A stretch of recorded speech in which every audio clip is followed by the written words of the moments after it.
아멘. 오늘 우리에게 주신 하나님의 말씀은 신명기 32장 15절부터 33절까지 말씀입니다. 신명기 32장 15절부터 33절까지의 말씀입니다. 오늘 본문을 통하여서 하나님의 손길이라고 하는 제목으로 말씀의 은혜를 나누도록 하겠습니다.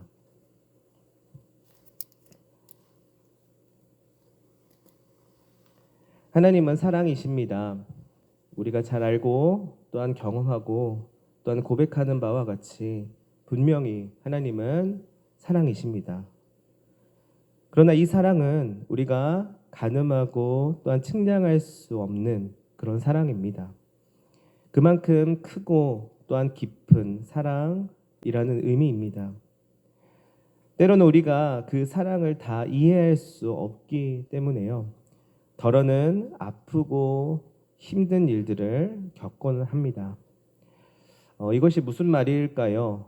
라고 우리는 질문할 수 있습니다. 왜냐하면 대부분 하나님의 사랑을 이야기할 때 나를 알아주시고 나를 보듬어 주시는 그 따스한 사랑에 감사로 우리가 고백하기 때문입니다. 그런데 우리가 생각할 때에 우리가 알아들을 수 있고 또한 알고 싶은 사랑의 표현에서 조금이라도 어긋나게 되면요, 우리는 하나님을 원망하게 되지요. 그것을 우리는 감히 사랑이라고 말할 수 없을 것입니다. 이것은 내가 원하는 바가 아닌데 어째서 이런 일이 나에게 생기지? 하나님을 향한 신뢰가 우리는 분명히 있지만 이러한 질문을 하고 하나님 앞에 의문이 생깁니다. 왜냐하면 사랑의 하나님이시니 나에게 이렇게 해서는 안 된다고 스스로 여기기 때문입니다. 적어도 하나님의 자녀인 나에게 이러한 방법을 쓰시는 것은 조금 너무하다는 생각마저 들게 되죠. 저는 지나온 삶의 세월 속에서 어려운 현실 앞에 이러한 생각들을 많이 하였습니다. 이해할 수도 없고 또한 이해하기도 싫고 받아들이고 싶지 않은 역설적이지만 하나님의 사랑이었습니다. 그러나 언제나 나중에서야 알게 되는 것 같습니다. 하나님의 사랑은 나를 망하게 하려고 또는 망가뜨려서 못쓰게 만들려는 것이 아니라 더욱 귀한 영광 가운데 참여케 한다는 것입니다. 오늘 우리가 읽은 본문의 내용 속에서 우리는 하나님의 크신 계획 안에서 흐르는 하나님의 사랑을 느낄 수 있습니다. 이스라엘은 하나님보다 우상을 더 사랑하였습니다. 그래서 끊임없이 하나님 없이 살아가는 법을 반복하여 행하였습니다. 성경에 특히 구약에서의 많은 이야기들을 살펴보면 늘 이러한 모습들이 반복되었습니다. 하나님이 함께 하시고 하나님의 백성으로서 하나님의 사랑을 경험하는 자라 누구보다도 자신하는 이스라엘 백성들이었지만 그들은 스스로 하나님을 등지고 또 하나님보다 더 큰 사랑으로 다른 은혜를 구하며 다른 우상을 섬기는 모습들을 행하였습니다. 그때에 하나님께서는 늘 그들을 부르시고 다시금 돌아오게끔 하셨으나 그 이야기와 그 말들을 잘 듣지 못하는 모습을 보입니다. 그럴 때마다 하나님께서는 하나님의 방법으로 하나님의 때에 그들을 돌이키시는데요. 그러한 모든 일련의 일들이 이스라엘 백성에게는 다 이해할 수 없는 일들이었을 것입니다. 그렇지만 결론은 늘 하나님의 길로 하나님의 축복의 은혜로 인도하는 그 길이었음을 우리는 기억해야만 합니다. 처음에는 그것이 그 모든 일련의 과정을 겪기 전까지는 이스라엘 백성들에게 있어서 자신들의 모든 모습들이 죄악이라는 사실을 조금씩 스스로 깨달을 수 있는 마음들이 생기게 되었습니다. 그래서 회개하고 다시 하나님 앞에 돌아왔을 것입니다. 그러나 이것이 반복되다 보면은요, 그 모습마저도 사라지게 됩니다. 왜냐하면 이스라엘 백성들 스스로도 이러한 모습들을 스스로 합리화하기 때문입니다. 어쩌면 내가 사랑하는 이 우상이 하나님일지도 몰라 라는 착각마저 하게 됩니다. 마치 출애굽 당시에 광야에서 금송아지를 섬기었었던 이스라엘 백성들의 모습과도 같습니다. 처음에는 그들의 죄를 돌아볼 수 있는 그 수준으로서 하나님께 돌아갈 수 있는 그런 가능성이 열려 있었지만 이것이 반복되다 보니 무뎌지게 되고 이 죄악이 이 우상을 더욱더 사랑하고 우상이 주는 그 우상의 은혜들을 더욱더 갈망하다 보니 여호와 하나님을 착각하게 되고 이것이 내가 섬기고 있는 하나님이 맞다라는 오해를 하게 되고 결국에는 광야에서 금송아지를 섬기었었던 그 옛날에 이스라엘 백성들의 모습을 다시금 겪곤 합니다. 하나님의 말씀이 그들에게 들리지 않게 된 것이지요. 하나님께서 주시는 공급함이 끝난 인생이 되어버리고 맙니다. 그 단적인 예를 오늘 성경은 보여주고 있습니다. 결국 하나님의 무섭고도 두려운 심판이 본문 가운데 예고되고 있지요. 이것은 이스라엘 백성들을 향하여 쏟아 부어지는 강력한 하나님의 심판이자 응징이라고 볼 수 있을까요? 오늘 우리가 읽은 이 본문 가운데에서는 분명한 경고와 또한 심판의 하나님의 말씀이 나오는데요. 사실은 이것을 우리는 조금 더 자세하고 또한 깊이 있게 들여다봐야 합니다. 이것이 정말 강력한 하나님의 백성들을 향한 응징일까요? 그렇지 않습니다. 이것은 그들의 죄를 향한 하나님의 심판인 것입니다. 그들이 섬겼던 우상을 향한 진노와 심판입니다. 그럼 이스라엘은 어떻게 됩니까? 또한 무엇이라고 말해야 합니까? 그것은 바로 회복하게 하여 온전한 하나님의 백성이 되게끔 하시는 손길이며 또한 진정한 하나님의 백성이 되는 것입니다. 하나님의 백성, 이 이스라엘 백성들이 그들의 죄악 때문에 만약에 그들의 존재와 그들의 가치와 또 그들의 정체성이 이제는 너희를 내가 하나님의 백성이라 여기지 아니하고 완전한 남이 되어서 너희와 등 돌릴 것이다 라고 하는 하나님의 심판과 경고였었다면요, 사실은 이런 방식으로 그들에게 말씀과 또한 인도하심을 주진 않았을 것입니다. 정말 그들이 하나님의 공급함으로써 진짜 끊어진 존재로서 앞으로도 규명이 된다라고 한다면 하나님은 그런 방법을 쓰시지 않고 오히려 그들을 외면하시며 이제는 그들이 하나님의 백성이라 불리울 수 없을 만한 무관심으로 응답하실 것입니다. 그러나 그들을 돌이키시고 하나님 안에서 진정 회복하게 하시기 위한 하나님의 방법이 이 안에 숨겨져 있습니다.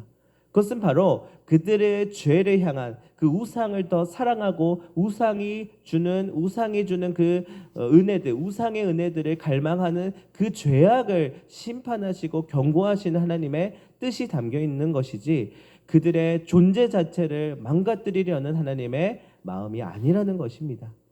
결국에는 그들을 돌이켜 하나님의 온전한 사랑과 하나님의 온전한 은혜로 거듭나게 하십니다. 그들이 스스로 끊어내지 못하는 죄악을 하나님이 나서서 해결하시는 것입니다. 그리고 그들을 다시 인도하시는 것이죠. 하나님은 결코 그들을 버리지 않았습니다. 오늘 우리가 읽었었던 본문 19절부터 21절까지를 보면은요, 소위 말해 질투하시는 하나님의 모습이 나옵니다. 우상을 더 사랑하는 자기 백성을 하나님은 질투하십니다. 질투는 오로지 자기 백성만을 사랑하고 그 사랑을 빼앗기기 원치 않으시는 하나님의 사랑의 다른 이름입니다. 만약에 그 반대의 경우라면 아마 무관심하였을 것입니다. 그야말로 남이 되어야 합니다. 관심을 끊고 어떤 인생을 살아가든지 간섭하지 않습니다. 우상이 주는 우상의 은혜들을 갈망하며 사는 인생을 오히려 그래 그런 인생을 잘 살아보아라. 그 결말은 나도 잘 모르겠으니 너희 스스로 책임지고 살거라 라고 오히려 그런 마음을 품을 수밖에 없을 것입니다. 그러나 하나님은 그분과의 사랑의 관계를 잃고 싶지 않으셨습니다. 애끓는 마음으로 그들을 바라보시고 부르고 계십니다. 그런데 그러려면은요, 한 가지 조건이 필요합니다. 바로 그들의 죄악을 제하여야 하는 것입니다. 그렇지 않으면 관계를 다시 맺을 수가 없기 때문입니다. 그럼 그 죄를 향한 심판이 반드시 있어야 합니다. 또한 돌아서서 하나님께 나아오는 하나님의 백성들의 걸음이, 그 결단이 필요합니다. 그렇지 않으면요, 하나님과의 관계를 끊어놓으려고 하는 원수에게 틈을 주게 된다라고 이야기하고 있습니다. 26절부터 33절까지의 말씀을 보았더니 원수들이 이스라엘의 하나님마저 이겼다고 착각하지 못하게 하심을 이야기합니다.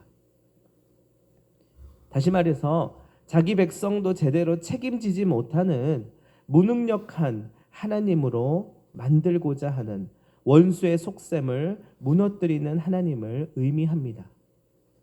결국 자신의 품으로 끌어당기는 하나님의 사랑의 손길이 때로는 우리가 잠깐 생각해 봤을 때에 아프고 원치 않은 방식일 수도 있다는 것입니다. 그러나 원수의 속삭임을 깨뜨리고 비로소 하나님의 크신 사랑을 깨닫게 하십니다. 이것은 나를 망가뜨리려는 것이 아니라 오히려 나를 살리려는 하나님의 손길이구나 라고 고백하게 합니다. 이스라엘 백성들은 하나님의 자녀들이자 백성들입니다. 그렇기에 하나님을 모르는 자들이 아닙니다. 분명히 그분의 인도하심을 받는 자들이죠. 그러나 어느 순간 그 인도하심이 싫어지고 간섭하심이 실증나기도 합니다.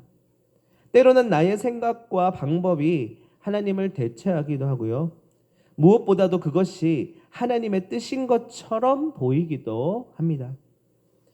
결국 참 하나님과는 멀어진 그들의 상태가 결코 그들을 구원할 수 없게 만듭니다.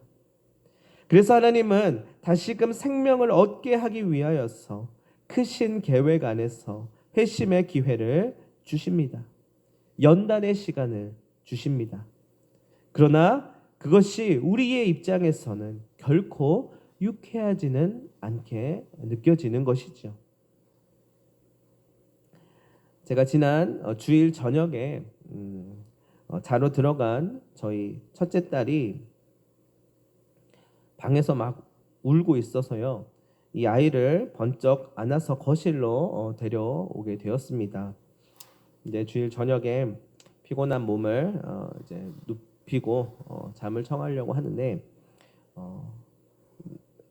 아이가 자는 방에서 서럽게 우는 소리가 들려서 이 아이를 안고 거실로 나왔습니다. 서럽게도 울었습니다. 이유는 다리가 아프고 무릎이 아프다는 이유입니다. 자주 이런 일들이 있었습니다. 그래서 밤만 되면은 때로는 자다가 깨기도 합니다. 그것은 어릴 때부터 소위 말해서 성장통을 앓고 있는 것인데요. 한마디로 말해서 이 아이가 크고 있는 것입니다. 아빠 입장에서 이것을 잘 알고 있습니다. 그래서 나름대로 이 아이에게 알아듣기 쉽게 설명을 해 주었습니다. 그렇지만 너무나도 고통스러워합니다. 자신도 어찌할 수 없는 지금의 상태를 때로는 스스로 통제할 수 없이 울면서 표현하는 것입니다. 하염없이 눈물을 흘리며 또는 자기만의 비명을 지르기도 합니다. 아이의 무릎을 주물러 주면서 저도 같이 웁니다. 그냥 이 아이가 이렇게 아픈 게 속상할 뿐입니다. 어쩌면 별것 아닌 크려고 하는 성장통이니까 대충 달래주면 되겠거니 생각될 수 있습니다. 그러나 이 아이의 모습 속에서 저를 발견합니다. 나도 얼마나 아픈지 나도 잘 알고 있단다. 아빠도 자랄 때 그렇게 아프면서 키도 크고 한 뼘 더 성장하게 되었단다. 그래서 더 아빠도 너의 마음을 공감하고 있어 라는 마음을 품게 됩니다. 그리고 이 아이의 모습 속에서 나의 모습을 발견하게 됩니다. 어쨌든 최선을 다하여서 주물러 주었습니다. 어릴 적부터 아이가 아플 때마다 불러주었었던 찬송가도 불러줍니다. 찬송가 563장에 예수 사랑하심을 찬양을 계속 불러줍니다. 또한 가슴에 손을 얹고 토닥토닥 해주고 더 꾹꾹 눌러서 주물러 줍니다. 그리고 같이 한참 동안 엉엉 울면서 하나님 앞에 기도하였습니다. 아빠의 마음은 애타는 마음으로 이 아이를 돌보고 있습니다. 하나님, 아프지 않게 해주세요. 이 아이가 단잠을 잘 수 있게, 예쁜 내 딸이 속상하지 않게 해주세요. 진심 어린 마음입니다. 그런데요, 이 아이가 그럽니다. 미안해요. 내가 이렇게 힘들게 해서 미안해요. 자라나려면 이렇게도 아파야 하는 거야. 아빠도 안 그러면 좋겠는데 어른이 돼가는 과정이란다. 그리고 절대 미안해하지 마. 아빠는 너가 또 이렇게 성장통을 앓고 아파하면 언제든지 주물러 주고 같이 울어줄 거야. 아빠가 옆에 있으니까 걱정 말고 미안해하지 말라고 합니다. 여러분 어떻습니까? 어쩔 수가 없는 일이지요. 그리고 이 아이도 나중에는 잊어버리게 될 것입니다. 그러나 단지 키가 크는 성장통뿐만 아니라 삶의 모든 시간 속에서 우리는 어쩌면 우리를 주물러주고 보살펴주는 하나님의 사랑과 음성을 발견하게 됩니다. 그러나 그 삶의 어느 순간에 우리는 우리 스스로에게 다가오는 어려움과 시련들 때문에 아파합니다. 그것을 아니라고 말할 수는 없습니다. 당연히 아픕니다. 쓰리고요, 시리고 잠을 자지 못할 만큼의 모습이 느껴집니다. 그것이 사실이지요. 비명을 지를 만큼 아리고 잠을 못 자게 되는 경우들이 있지요. 그러나 밤새 함께 울며 끌어안고 여기저기 주물러 주고 계시는 하나님의 손길이 함께 하고 있습니다. 다음날 아침이 되어서 이 아이가 아침밥을 먹으면서 이런 이야기를 합니다. 나는 아빠가 있어서 든든해. 아빠가 있어서 안심돼. 아빠가 있어서 잠을 편하게 잘 수 있었어. 제가 해줄 수 있는 것은 주물러 주는 것밖에 없습니다. 찬송가를 불러주고 나도 어찌할 수 없는 이 아이의 이 문제를 해결해 줄 수 없는 상태에서 그저 하나님한테 맡기고 기도할 뿐이었습니다. 그러나 그 속에서 하나님의 손길과 하나님의 마음을 발견하게 됩니다. 그리고 나를 향한 하나님의 마음, 우리를 향한 하나님의 사랑을 우리는 느낄 수 있습니다. 우리가 때로는 삶을 살아가면서 겪게 되는 어려움과 고난들 속에서 분명히 하나님의 돌보심과 하나님의 은혜를 경험하게 되는데요. 그러나 그렇다고 하여서 그 모든 모습들이 그저 우리를 너무나도 귀하게 여기기 때문에 아무런 어려움 없이 그저 하나님의 사랑을 온전하게 느끼고 충만하게 느끼며 그저 평안한 상태만을 얻고 싶지만 또 꼭 그런 방식으로 우리에게 다가오지는 않습니다. 때로는 우리가 어찌할 수 없는 아픔도 겪어야 되고 잠을 자지 못할 만큼의 상태에 놓이기도 합니다.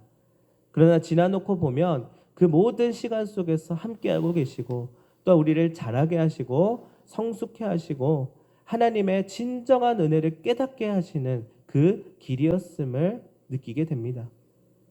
하지만 그 당시에는 우리가 그것을 바로 고백하기는 조금 힘들지도 모르겠습니다. 오늘 본문 속에 있는 이스라엘 백성들도 마찬가지였습니다. 그렇지만 이 백성들을 향한, 이 아이를 향한, 나를 향한 하나님의 사랑이 결코 변한 것이 아닙니다.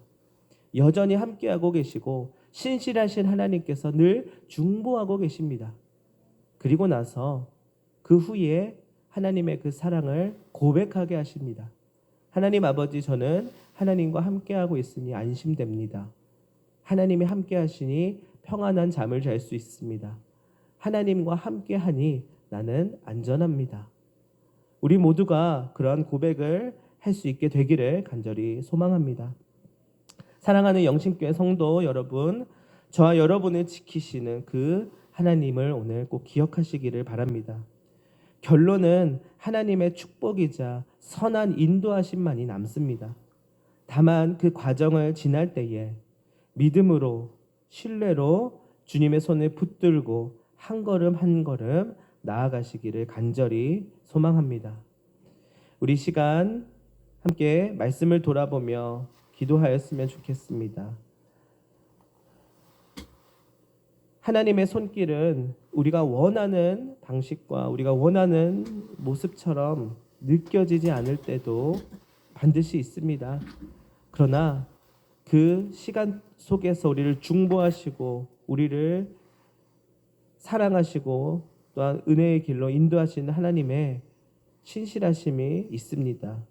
우리가 그것을 붙들 수 있게 해달라고, 나와 함께 하시고 우리 가정과 함께 하시고 또한 우리의 모든 삶의 둘레 가운데 함께하고 계시는 그 주님을 바라보며 하나님의 손길을 신뢰하는 우리가 될 수 있게 해달라고 기도하였으면 합니다.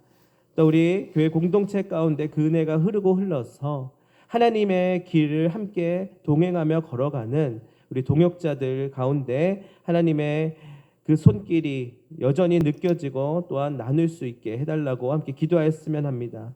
또 우리의 주변의 이웃과 또한 우리의 삶과 우리의 나라와 우리의 사회 가운데에서도 하나님의 손길이 함께하는 하나님의 나라가 펼쳐지게 해달라고 같이 한번 기도하였으면 좋겠습니다. 또한 마지막으로 오늘은 서울 강서노예가 있는 날입니다. 담임 목사님께서 임원으로 참여하고 또한 준비하셨습니다. 또한 이 강서노예가 하나님의 은혜 가운데 잘 치루어지고 또한 하나님의 사랑과 은혜가 그 가운데에서도 흐르고 흘러서 하나님의 나라가 또한 펼쳐질 수 있게 되기를 우리 한번 간절한 마음으로 이 기도 제목들을 가지고 같이 기도하면서 나아갔으면 좋겠습니다. 말씀을 돌아보며 또 우리 공동체를 위하여서 또 우리 사회와 이웃과 하나님 나라를 위하여서 또한 하나님의 은혜 가운데 우리 강선노예가 잘 치루어질 수 있게 해달라고 우리 시간 합심하여서 같이 기도할 때에 주여 한번 외치고 같이 기도하도록 하겠습니다. 주여